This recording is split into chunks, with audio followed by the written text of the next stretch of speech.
usa ka maalam mong tawo nga nagtukod sa iyang balay diha sa bato. Sa dihang nibundak ang ulan ug mibaha ang mga suba ug ang hangin. Mihapak ug mikuso-kuso niadtong balaya, wala kini matumba kay natukod man diha sa bato.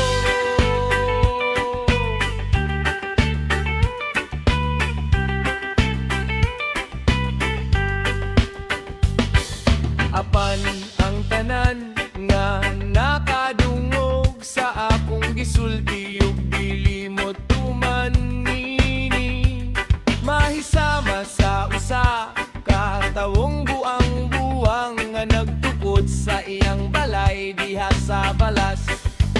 Sa dihang libundak ang ulan ug mibaha ang mga suba ug ang hangin.